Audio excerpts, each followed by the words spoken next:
you have a Bible and you want to follow me, just see if you can find the book of Leviticus. I think it's third book in your Bible. And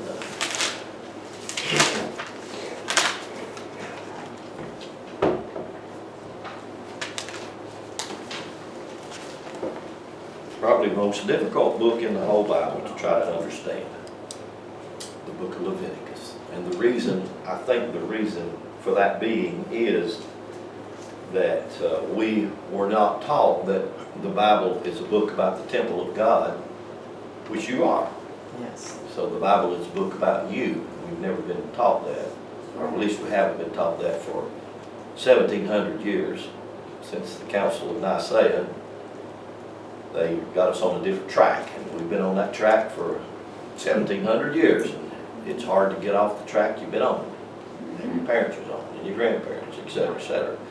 So it's hard to break the old paradigm and begin to think differently. So thinking out of the box is difficult, and thinking about that there is no box is even harder. So the box, many times that we build, I think Jeff said that we are the box that God builds, and that's true. And so the reason that I think that the Bible has been so misunderstood is it's been tried to be made into a history book. And by it being a history book, it's a history book about a special people that God chose to be its own people. And then God was prejudiced and disliked other people. And that's a real serious scar in our psyche. And to try to get past that, all that scar does is produce prejudice. And we see people through those eyes or those glasses, and they're tainted extremely bad, scarred real bad, and that's how we see it. So it's hard to take those glasses off and to see through a different eye. But again, I'm going to come back. The Bible is not a book about a chosen people. It's a book about you, the chosen people. By that I just simply mean that I can use so many places of Scripture to show you that you are the chosen. No matter who you are, the color of your skin, your hair texture, it doesn't matter. God chose you to be its tabernacle because God built you for that very divine purpose. And you know, you can think of many scriptures to back up everything I'm saying, but then you think of a lot of other scriptures that seem to try to tear down, and you find those contradictions. And I know, been there, done that, wrestle with it and grapple with it. So the book of Leviticus is a book that most people stay away from, and not many preachers will preach out of it, because it's a book about the physical anatomy. It's very technical in the way it's describing things, especially about the tabernacle or the temple the tabernacle in the wilderness, which is a temple of us. If you go to the Egyptian temple Luxor, the temple Luxor is actually built and laid out on the anatomy of the physical body. And R.A. Schwaller de Lubitz discovered that, and then he went in and I think he spent like 15 or 16 years continuously measuring every stone, done all types of phenomenal work, and then he wrote a book called The Temple of Man. And that is a phenomenal book. There's two books. One of them is an extended book that's made of about probably 400, 500, 600 pages. The other one's maybe 100 pages. But both books, the small one is a synopsis of the bigger book that gets into a lot of detail. So, saying all that, I want to read you something here just briefly that I wrote. It said that your brain is like a computer which gets programmed by growing up and living life. So you can think about that. And most of that programming for the first 7 years is done by your surroundings, i.e. your parents or whoever your caretakers are. Some people's grandparents are their caretakers. Some people are put in foster homes. But for the majority of people, It's your parents, your surroundings. And so that's a program that you go through for at least 7 years. A lot of people say 6 to 8 years, but about 7 years. And that program begins to, and when you're 2, 3, 4, you're learning so fast. It's phenomenal how fast that you're learning this program that's being put in you. And so the environment and the community that you're in aids in that programming. In other words, if you're in a Baptist community, you're programmed to a Baptist. If you're in a Methodist community, you're programmed to a Methodist. And that's nobody's fault. That's just how things have evolved. That's how things are. And to break away from that, because when you get past the age 6, 7, 8, then you begin to ask questions. Then you begin to inquire. The thing about it is you already been programmed. So you already think in a certain way, in a certain pattern, in a certain way of thinking. And so after that age, up until the age of 12, we begin to make choices of our own. I know a lot of people feel guilty as parents of the things that their children are doing when they're 15, 16, 18, 20, 30, 40, when those children are making the choices themselves to produce the life that's being produced through them and in them. And so it's not the parents' fault that anybody is the way they are, but many parents feel guilty and take on a guilt complex of that. You know, you need to be free from that and realize that they're making choices. You can still love them no matter what their choice. That's the difficult thing, learning to love people that make a choice that you don't like.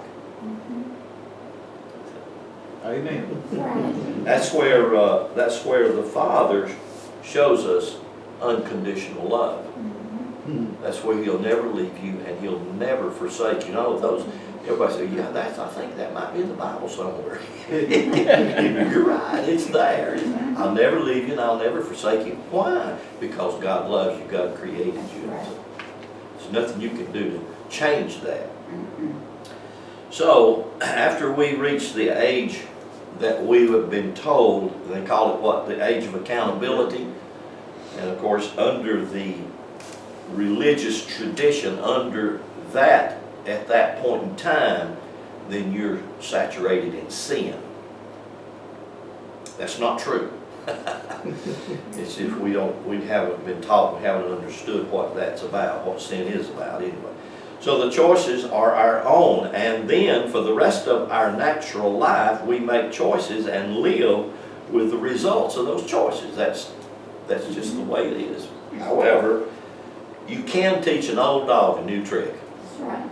Okay? You really can. And I'm a living experience of that very thing. You can teach an old dog a new trick. So I want you to go with me to the book of Leviticus, and some of this will get kind of technical because I only use this book, and I used this last week, the Sefer Yetzirah. This is a companion book to the Bible that most people have never heard of, they didn't know about. And this is called a Kabbalistic approach. Kabbalah is used. Well, you've got your place there in the book of in the book of Leviticus, right? If you'll turn to the center of your Bible, you'll find the book of Psalms, and then turn back one book toward the front, you'll find the book of Job. Go to Job chapter 2 real quickly. Job was not Hebrew. Job was Babylonian. And so a lot of people don't understand that. And the story of Job is mostly not understood because the story of Job is the story of your life. And you know, the story of Job was about his wife and his children and what he lost and then what he gained back. But it's also, the 3/4 of the book of Job is not so much about Job, what he lost and what he gained. It's not so much about Job's grappling with the adversary or with Satan. That's the Hebrew word. That's the Hebrew word, Satan. And it actually is referring to your immune system.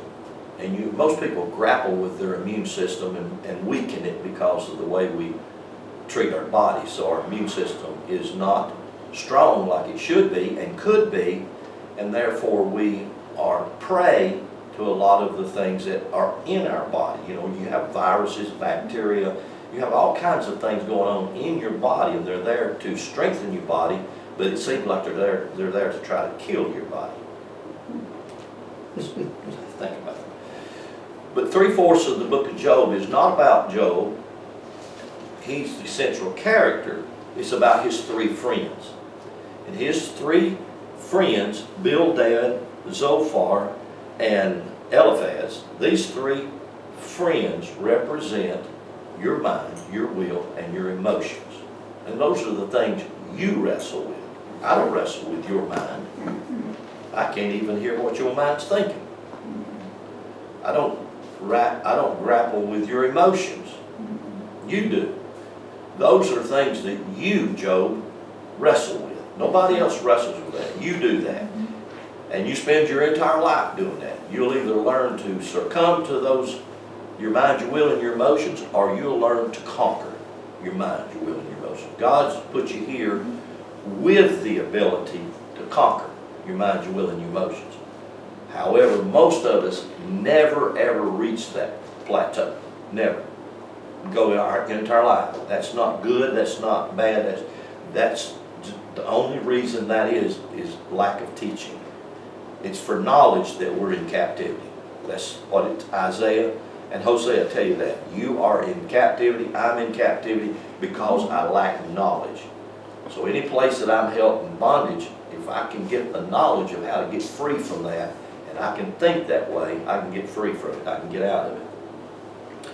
So I said all that to tell you this book, Kabbalah. Kabbalah can be spelled with a K or it can be spelled with a Q. And I know it's not a familiar term probably to most people, but it's a Hebrew term. And it's used right here in Job chapter 2, in verse 10. It says, "But he said unto her, You speak as one of the foolish women speaks." What? Now, this is Job in rebuttal to his wife. And his wife is his Isha, the female part of his brain that produces the results of the seeds he puts in her. So, anyway, he says, what? Shall we receive? You see that word receive? That's the Hebrew word kabal. That's where the word Kabbalah comes from. The word kabal is the idea behind the Hebrew word kabal just simply means an antenna that receives the signal. In other words, you are an antenna and you're receiving a signal from the vibrations of the universe, whether you know you are or you don't know you are. Like for instance, your body is receiving the signals of the heartbeat of the earth and what's going on in the earth to cause your body to function and work the way it does, cause your heart to beat, cause your lungs to extract and contract. Those things happening and you're not even aware of it, you don't even know what's going on, but nevertheless, it's happening. It's vibration. All energy is vibration. And so whether it be huge and you feel that, you feel, wow, or it's so small or minute, you don't feel it and don't know what's going on. That's what that word means.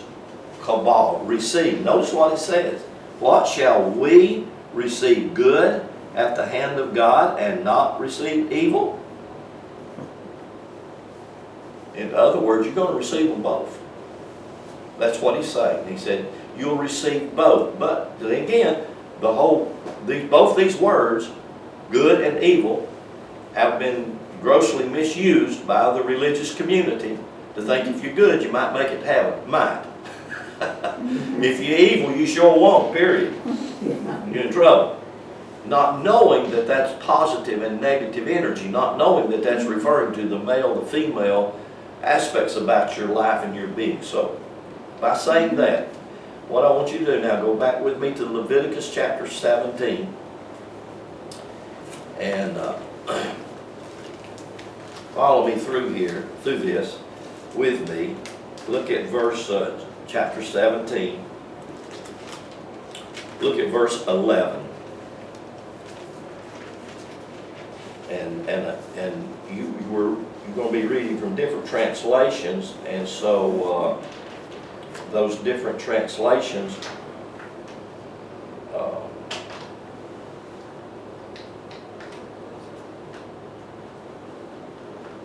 will say different. They'll say this differently, possibly. I'm not sure, but I know you got different translations. So, verse 11 says, "For the life." Does yours say life?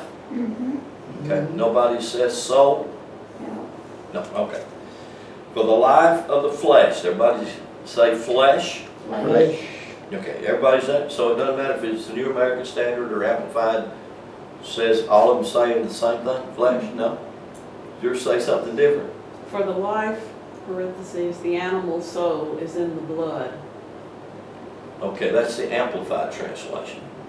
Now I want you to hear what I just said. That's the Amplified translation. The Amplified translation amplifies on the Greek. The Septuagint is the Greek translation of the Hebrew Bible in the Old Testament, which most all translations goes off that. And there's a lot of things that's in Hebrew you can't translate in Greek. So why they did that, I don't know. I'm suspicious as to why. But there are certain things you can't. Now what she just said would be what the Greek Septuagint would call the soul. They would call it, what did yours say, the animal? The animal soul. The animal. And I've said this, and I take this very seriously. You have been given a divine nature, Amen. not an animal nature. Amen. Paul makes that very clear, but I don't know why it's so complicated. Most people, and I'm talking about extremely educated people that I love and read after their work, call you an animal, act like an animal, and you're not. Paul said there is the flesh of an animal and there's the flesh of a human, and they are not the same. Matter of fact, I can take this word flesh and look at it in Hebrew. This word flesh in Hebrew is basar, and what it's referring to and what it's talking about is dealing with your your private parts of a human being. What do they call it? The pedunda? The male or the female organs? Y'all familiar with that word? Familiar with that idea? That's what this is referring to when it talks about the reproductive. I say it that way. Basar. But now if you go over and you look at the Hebrew word for beast, which is a word for animal, it's a completely different word. And it's like Paul said in 1 Corinthians 15, there is the flesh of an animal, and there's the flesh of a human. And we get so confused. See, just like she read there out of her Greek Amplified New Testament, Amplified Bible, which takes the Greek from the Hebrew.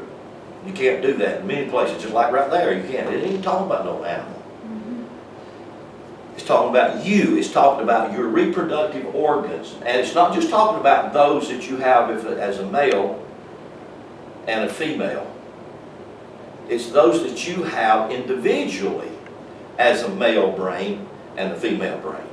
Your male brain thinks or produces seeds. Your female brain is like a womb that has an egg that produces the results of that. If we can ever get that picture, that's what Genesis 2 is all about. It's about building the anatomy, the physical anatomy in the body, and showing how that this physical anatomy is designed to work. And the way it's designed to work is not good or evil, right or wrong. It's designed to work, period. That means that it will reproduce after its own kind. What does that mean? That means if you think evil thoughts and plant those evil thoughts in the feminine brain, in the feminine side of your brain, then some of those thoughts will probably take root and try to produce something in your life of that effect. And that's why Proverbs is so clear on this particular, as a person thinks, what? So it becomes. Whatever you think about, you constantly, that's why they say negative thinking is just something that it's easy to get trapped in it. I get caught in it myself constantly. I have to watch it.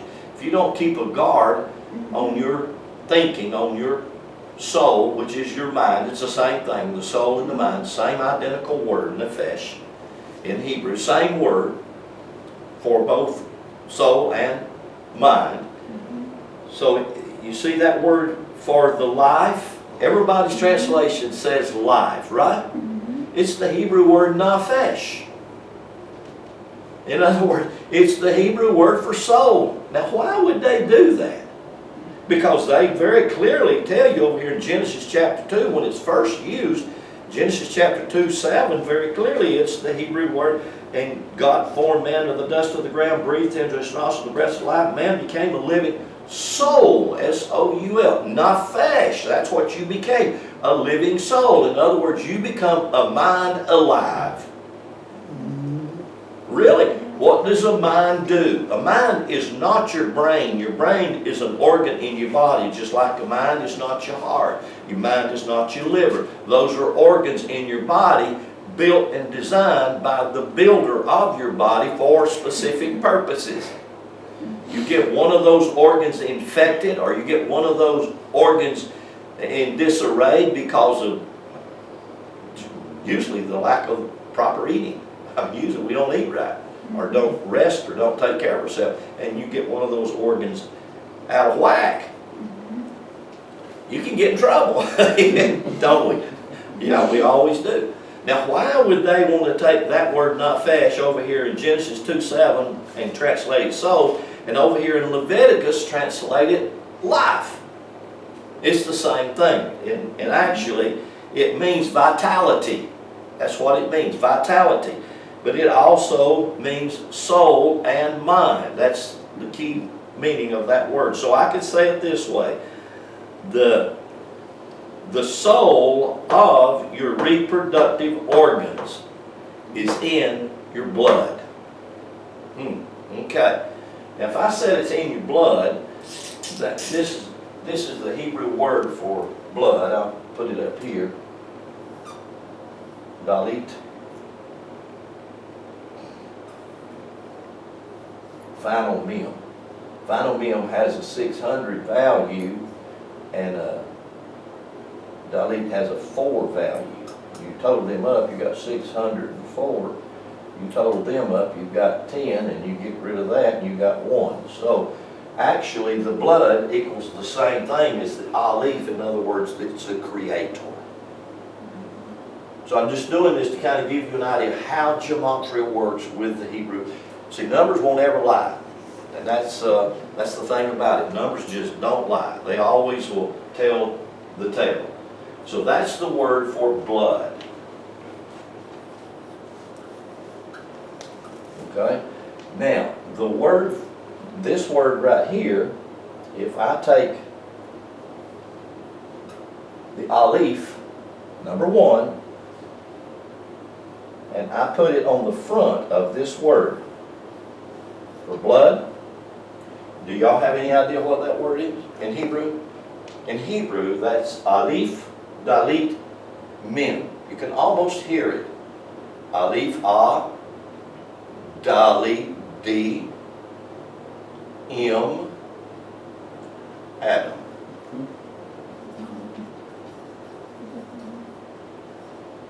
So the word Adam actually is the word for blood with the Aleph attached to it. So actually you could say this: Adam is the blood of God in man. You get that? So that's who you are. Because you have to understand, Adam is not the name of a specific man created 6,000 years ago. That's ridiculous. The Hebrew word Adam, or it's also the word man, it's the same word in most places. Not in every place, but in most places, the word Adam and the word man is the same word. It's the Hebrew word Adam. And then when you do gematria on this one, you have a 1, you have a 4, and you have a 600, which equals 605, which equals 11, which equals 2. You see how simple this is? This blood refers back to God.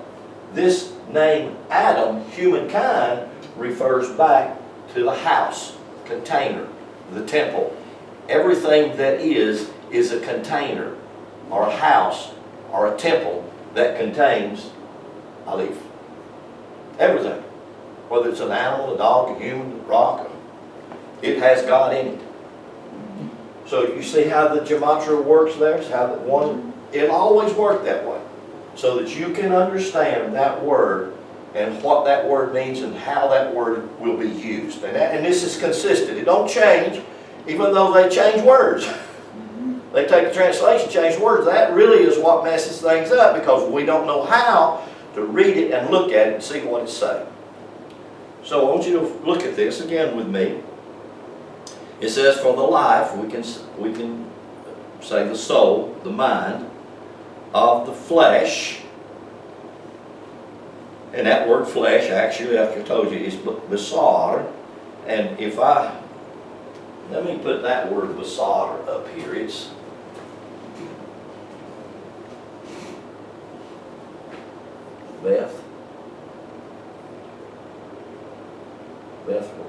Sheen, I'm sorry. I got my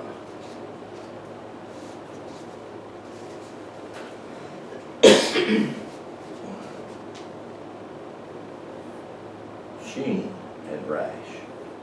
The rash has a 200 value, the sheen has a 300 value, and a beth has a 2 value. So you have 502. You follow that? You reduce that down to its lowest number, and what does it give you? A 7. When you talk about 7, here's what you talk about. You. The 7 endocrine glands. Every time you see that word 7, that's the perfect number. 7 colors of the rainbow. Everywhere you see the 7, it's always referring to you, the whole physical body. The whole physical body is the container that contains 2 aspects of being. It contains the divine and it contains the human. Your work in life is to make them 2 one. You can pull the divine down into the human and live the rest of your life just like that. I eat, you be humanly controlled. Whatever your flesh wants, it'll get. Or you can be pulled up, just exactly like the picture here, pulled down or pulled up. That's called the curse. That's the tension that creates life. Or you can be pulled up into your divine nature and live in a divine nature all the days of your life. Choice is yours. Always the choice is yours. That's why I said you make choices and then what you live with the choice. So this word right here, basar, that word has a numeric value of 7. So you can see it's referring to the physical body. And here it's called flesh. And like I said, it's not talking about the flesh of animals. It's a completely different word that's referring to that. Then look down with me at verse 14. And I'm going to mark out some words that are added.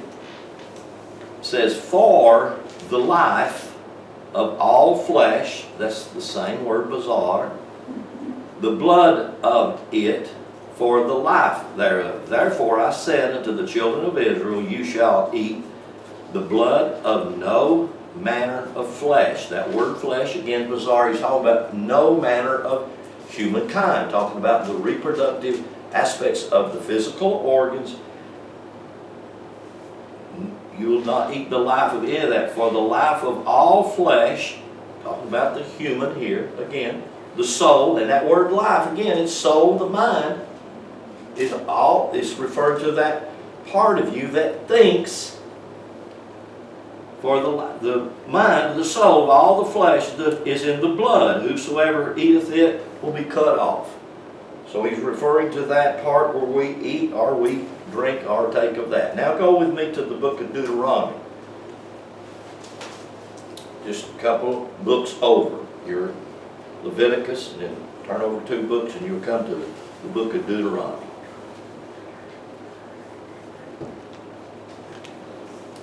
Now, another meaning of this word, basar, for flesh,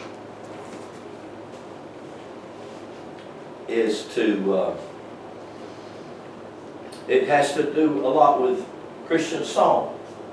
It has to do with cheerfulness. Be happy. That's what it has to do. But another use of that word, basar, is good tidings. Do you know what we get from the word good tidings? That's the Hebrew word for bazaar, good tidings. You know what we get from that? The gospel. That's what the gospel is supposed to be. Good tidings. Not bad news, but good news. You know, if you listen to a lot of the hard-hitting preachers, bless God, there ain't no good news about it at all. You're going to hell. You're in lots of trouble before you got started. But that's what it also means. It means good tidings, or to pronounce, announce, to announce. Now, what I'm saying here is this. All of this is happening in you, for you, or against you. And you're doing it to yourself. Ain't nobody doing it to you. You're doing it to yourself. You can point your finger. You say, no, it's that woman you gave me.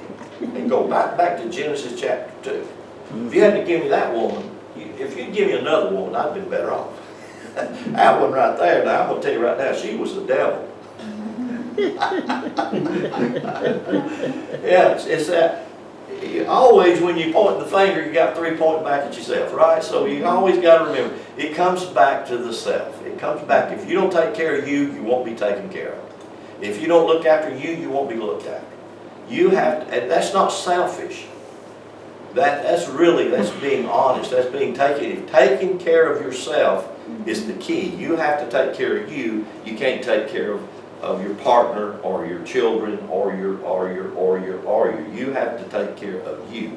You've got to get in the nitty-gritty with you. You've got to get down and get real with you. And you say, I don't want to do that. I know we don't. But we have to.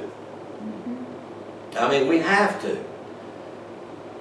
Now, most of you know my son-in-law Danny is he's a contractor. He's a big old guy. Well, he was put in the hospital Monday, and they didn't know what was wrong with him.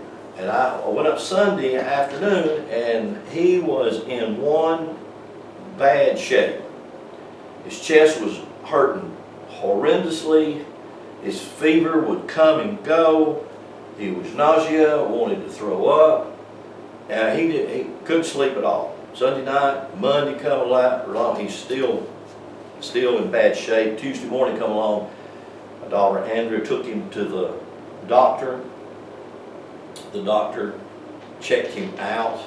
Well, actually, his blood pressure was a little bit high, not a lot, but a little bit high. So the doctor, don't know why, I don't understand, I wasn't there, I don't know what all went on there. The doctor, for some reason, called an ambulance and took him to the emergency room at the hospital, which was only 3 blocks away.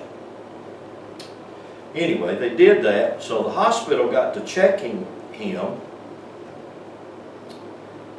and this happened in Chattanooga.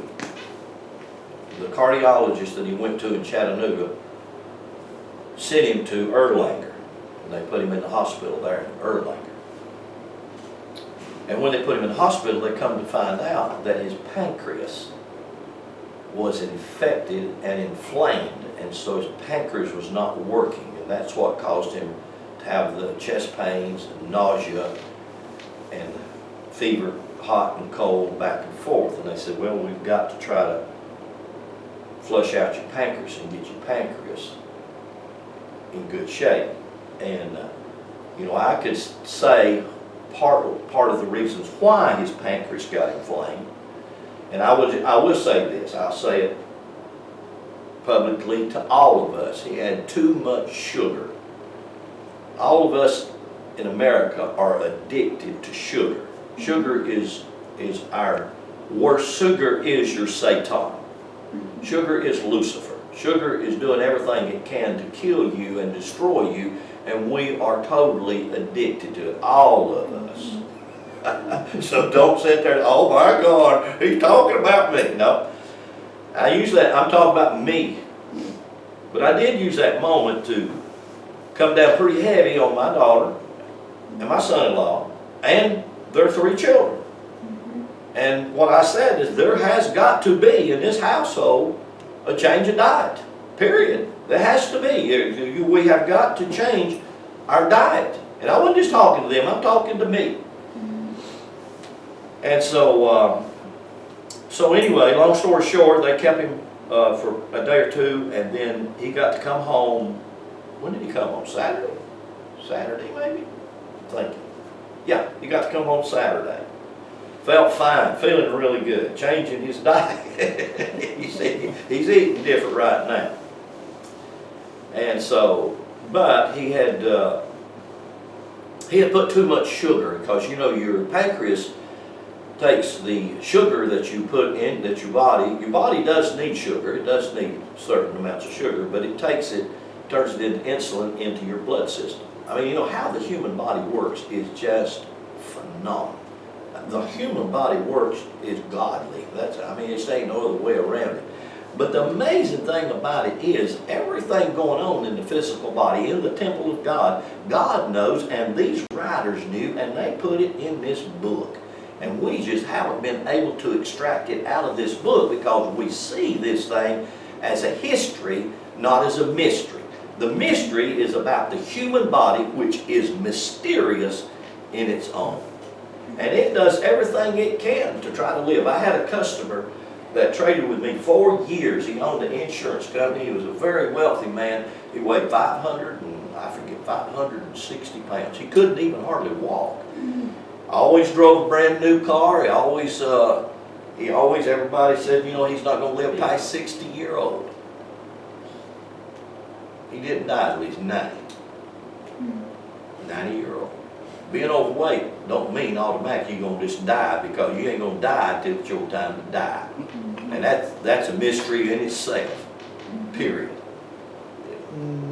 I mean, when you're 38-year-old, you're a picture of health, you're strong, and you keel over with a heart attack. That happened to a friend of mine last week, a person I knew, 38-year-old, fell over dead from a heart attack. Apparently no health, not overweight. You know, we want to say, oh, it's overweight. You not. No, it's not. You're going to live until God calls you home, period. Whatever that is. I don't have an inside gig on that. I don't know how long that's going to be. I do know that we can aid our general health. I do know that we can do that and should do that. And I'm not really one to stand up and talk about this kind of stuff myself, because I have my own eating habits that I have to grapple with. But said all that to say this: you find Deuteronomy chapter 30. All right, I didn't tell you where to go. I didn't tell you where to go. Deuteronomy chapter 30, and I want to read you from this book.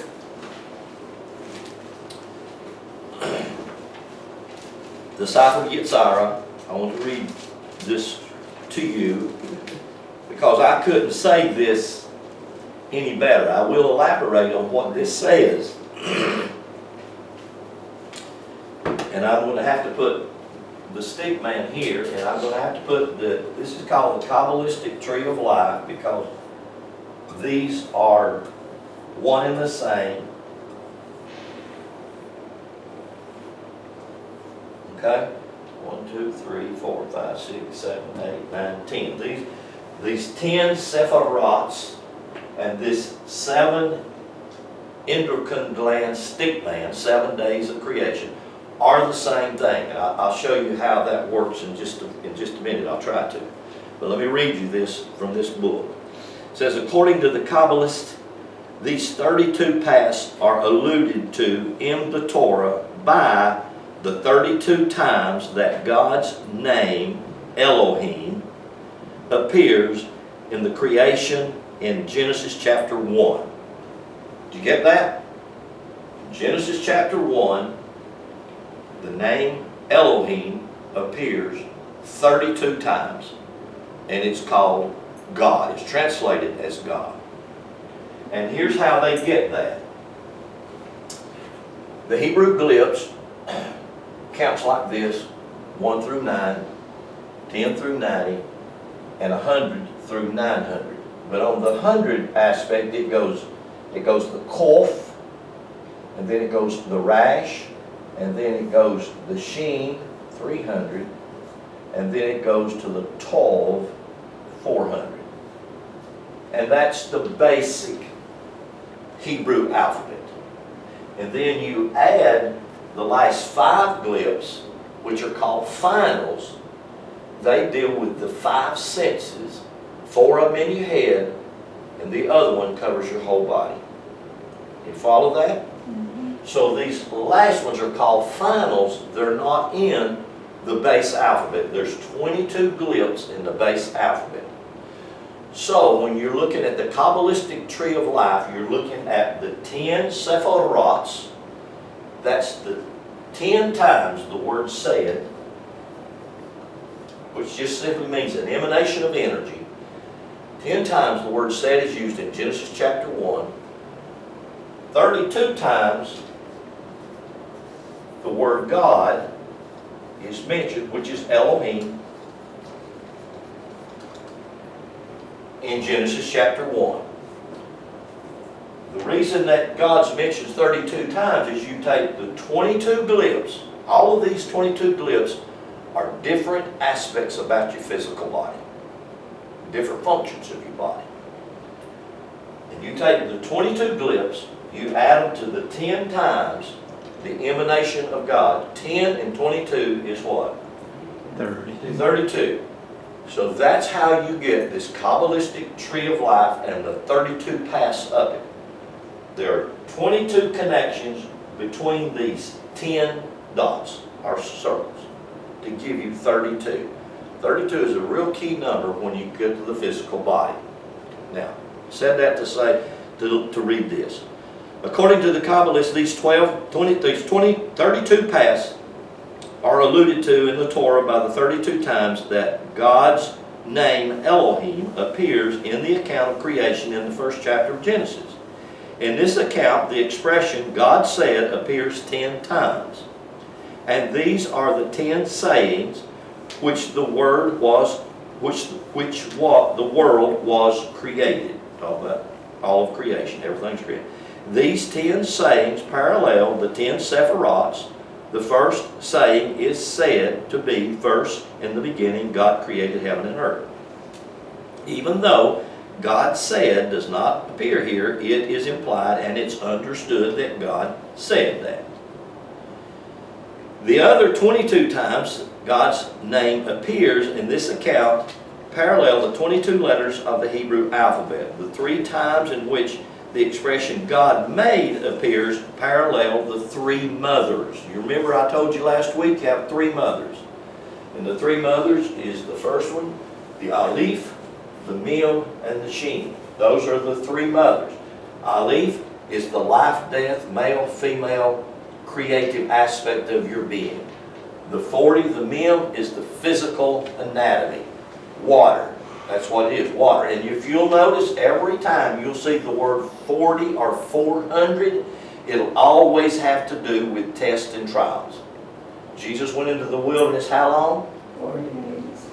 Children of Israel wandered in the wilderness how long? 40 years. So every time you see that, it has to do with tests and trials. Now, a test and a trial is not to harass you or intimidate you, it's to prove you. It's to prove that you are what God created you to be. It's to prove that your water system works. It's not to lure you. See, people always have taken, well, instead of saying, well, he went into the wilderness to be tested, they say, well, he went into the wilderness to be lured of the devil. Isn't that what they tell you? In other words, the devil is he's going to seduce you with this beautiful woman. Or he's going to dangle $1 million over your head. The devil's doing. That's ridiculous. That's not what God's doing. God's proving that you work. And you see, you work for your greater good or you work for your greater destruction. You do that. That's right. And God's not sitting there saying, oh, I don't want you to do that. God said, really? That's what you want? You know, if you get close and listen, you say, he said, is that really what you want? If he says it like that, you really don't want it. You better pay attention. Depending on how does he say that? How was that? Because you're going to get it. Yes. And after you got it, have you ever wanted it and got it and you thought, I don't think I really wanted this. Oh, yeah. I wish I hadn't got it. But how many of you would also admit if you really get serious with your gotten it, you really get serious and observe what you got, you really examine and look at what you got through the eyes of the serpent, and you understand what you got, you will learn from it, and it will be a great stepping stone to raise you higher in the kingdom of God. Amen. To raise you higher to be who you are. That's right. It's what you do with it. Or you can look at it, oh, woe is me. I'm just so undone. I feel so bad.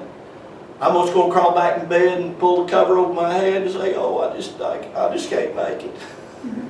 You know what God said? Okay. That's what you want.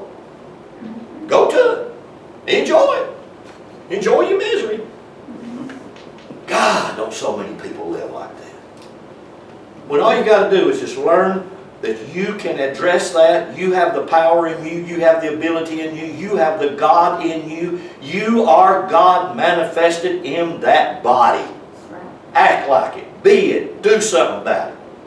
And what God does many times is He speaks to this or He speaks to that. And He tells this and He tells that. Why? Because He's planting the seed to change the results and the outcome. That's your job. So, 32 times, this is all mentioned. So, the other 22 times God's name appears in the count of parallel, the 22 alphabet, the 3 times in which the expression God made, there are only 3 times it says God made something. These are referring to the 3 mothers. And that's you. You're making your world. These are the 3 mothers. The 7 repetitions that God saw, and many times it say, and God saw that it was good. Parallel the 7 doubles. 7 doubles are like, this is a double. This is called Beth, and it can be also called Veth, B or V. This is Gimiel. It can be called Jimiel. This is called Dalet and can be called Dalet. And you have 7 of these glyphs. They're scattered all through here. That have 2 different ways of pronouncing that one word. And so it will give that 2 different facets of its one meaning. Okay? So that's called the 7 doubles. And then the other 12 glyphs that's left there are called the elementals, and they refer to the astrological 12 signs in the astrological wheel. That makes up the whole 22 alphabet. It makes up all of creation. I know I'm probably throwing a whole lot at you, but just hang in there with it. The 7 repetitions that God saw parallel the 7 doubles. The remaining 12 names parallel the 12 elementals. In general, none of the names of God refer to the Creator itself. None of the names of God. In other words, whether it be El, that's one name that's used for God. El, that means power. Elohim, it was just like this M on the end of it would be just like doing this. It makes it plural. It means it's not God, it's God's.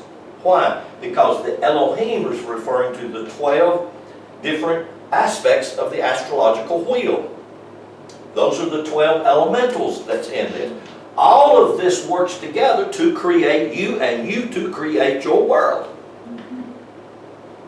you to create your world. Well, you want God to create your world. Go to it. You are God, manifested in a physical body. I know that's so foreign. They say, oh, we'll go up to the hospital and clear it out. You can clear it out. You can go up there and clear it out. Half the people will go right back. Because they get down to the streets, oh, it's hurting again. I got to go back. That's just the way we are. So, in general, none of the names of God refer to the Creator itself. The Creator is only referred to as Ein Sof. That's the Hebrew word, Ein Sof. And what that word means, it means infinite being, or the infinite, or the timeless, or the unknowable. That's what the word Ein, A-I-N, Sof, S-O-F. Ein Sof means the timeless, the infinite being. And there's a lot of difference between the Ein Sof, which is what the term we should use for God, and the term that's translated God, Elohim. I mean, there's a huge difference, because all of the universe is how many billions and billions of universes they all came from the Ein Sof. They didn't come from God. God was a result of the Ein Sof. The Ein Sof is the infinite one. The one that you don't know that you do know. You call it? The unknowable. The one that you haven't seen his face, that you see his face every time you look in the mirror. See, all of these paradoxes, all of these contradictions, all of these things. You know, if you look in the mirror every morning and say, hey God, how y'all doing? You looking mighty fine today. Instead of looking at, oh, I see you, devil, you rascal, you here you are, come right back. I'm going to get you today. Oh, it's in the eyes of the beholder. All right, the name Elohim, which is used throughout the first chapter of the Genesis, refers to the manifestation of delineation and definition. Boy, that says a lot. I want to repeat that again. In the name Elohim, which is used throughout the first chapter of Genesis, refers to the manifestation of delineation. The word delineation can be described as the picture. It can be described as the description and the definition. And that could be the marks or the limits or the ends, or however it's defined in that particular place. Okay, each of the 32 paths therefore serve to delineate or to outline or describe or to give the picture and define a particular parallel to, listen to this, the 31 nerves that emanate from the spinal cord. Now this gets very, very physical in the anatomy with these Hebrew glyphs, and it's done right here with your brain. I'm going to put your brain right here, because your brain has a E-S-H, which is male, and it has a E-S-H-A, Isha, which is female. Your male side of your brain produces seed. The female side of your brain produces a womb for the seed. It's an incubator. In other words, it's the thing that produces it. It's the thing that brings it into manifestation. And from your brain, go with me to the book of Revelations real quickly here. That's the last book in your Bible.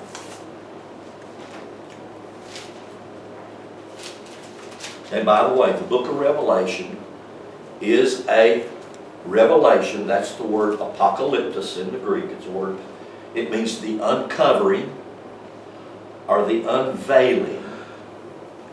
In other words, if I put a blanket over this podium, this stand, I put a blanket over it, you couldn't see what was behind it. But then if I jerked the blanket back, that would be me apocalyptus. That would be me revealing what's here. The book of Revelation is the apocalypses of the Christ, or in other words, the physical body. It's not about end time wars, it's not about all the things that the preachers preach and just really mess your brain up. It's about the physical anatomy. And I can take the book of Revelations and do the same thing I'm doing with the 7 churches. The word church comes from the Greek word ekklesia, which is made up of 2 words, ek or ex, and kleo or klea, which ex means out. That's what the word in Greek means, out, to come out, to draw it out. Kleo means to speak. So ekklesio means to outwardly speak, and that's what's called the church. And they put a cross over it and a steeple on it and told you to build it down the street. No, it's you. You're the one that pulls this out of your being and speak it. And when you speak it, you've strong a seed to produce it. And you might not like what you get. Beware of your words. Okay, book of Revelations, look at chapter 4.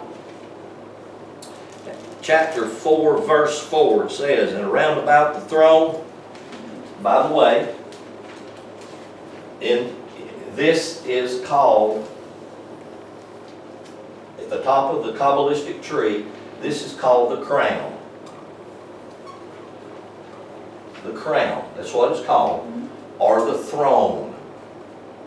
When a baby's born and it first pushes through the womb, what do they call that? Crowning. It's crowning, exactly. That's what's happening. Why? This is called your crown right here. That's the throne room. Right here's the throne room. Your brain is the throne room. Look what it says right here. And round about the throne, the 4 and the 20 seats, and upon the seats I saw the 4 and the 20 elders. That's 24. So you have 12 pairs. You have what's called, you can just Google this and look it up. Look up the 12-paired cranial nerve, and it'll show you that. 12-paired cranial nerve, you have 12 nerves coming out of this masculine side, going down here, going down into the medulla oblongata, the lower brain right there, stem brain. And you have 12 coming out of these. These are the 24 elders sitting around the crown, the throne of your being.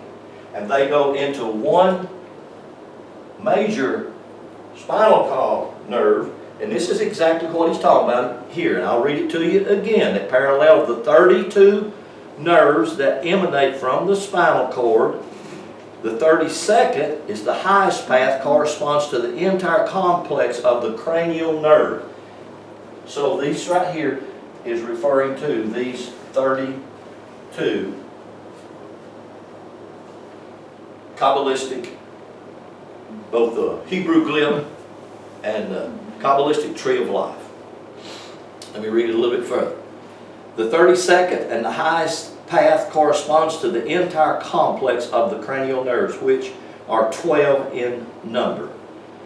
The nervous system serves a double purpose. Now I want you to really listen to this closely. The nervous system serves a double purpose. First, it transmits messages from the brain to all parts of the body, allowing the brain to control the limbs and the organs. Secondly, the nervous system transmits information from the various senses to the brain. So it's communication back and forth.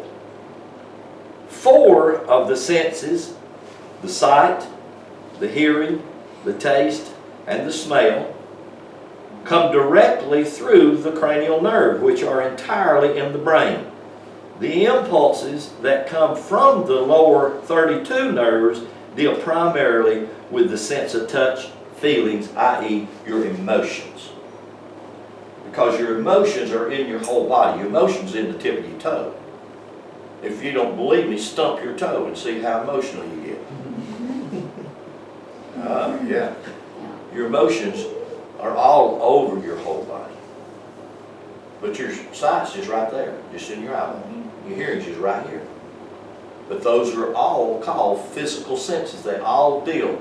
And see, this one that's emotional, that is your nachesh. That's your serpent. That's the kundalini energy going up and down the spinal column. The nafesh, which is your soul, deals more with your brain, the four senses in your head. Because it's the mind that communicates directly to your brain. Right?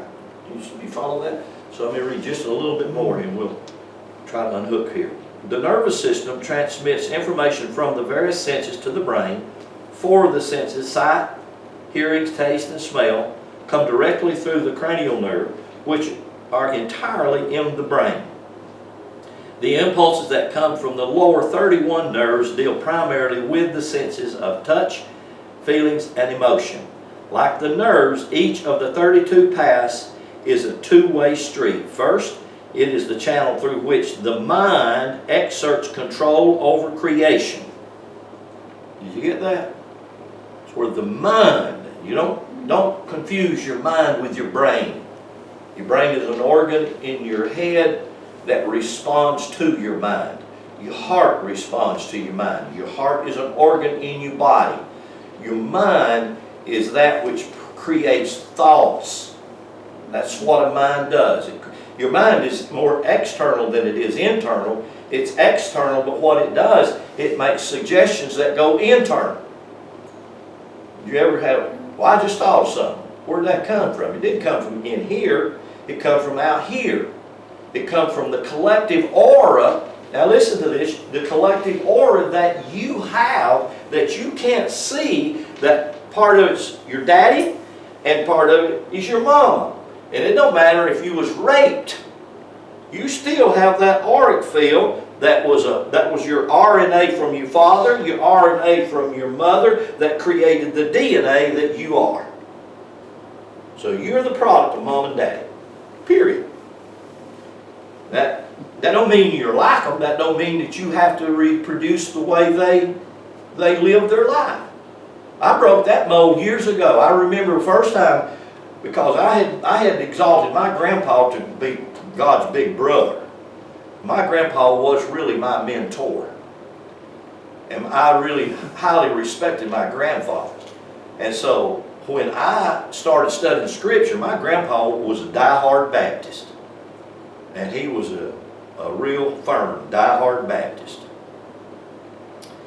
And we didn't really go to church when I was little, my mom and daddy, because my mom and her siblings all grew up. Grandpa made them go to church. But when we come along, Mama didn't make us go, because Mom and Daddy didn't go. They could take us twice a year. I remember Mama, when we was little, I remember she used to dress us up on Easter. I hated this. She put these little bitty short pants on me and this little suit. Thought, oh, he's just cute as a little button. I hated church on account of that, because I had to wear that outfit. I ain't going to church. I'm rebelling. I ain't going. And then God began to deal with me. I began to lay out on a hill and begin to have visions and communicate with God when I was about 8, 9, 10. So I was drawn into that. So anyway, that's a whole different story. But notice this passage again. Around about the 24 seats, I saw the 4 and the 20 elders, 24 elders sitting clothed in white raiment, and they had on their head the crown of gold. That's referring to your brain, that is that organ that responds to the mind.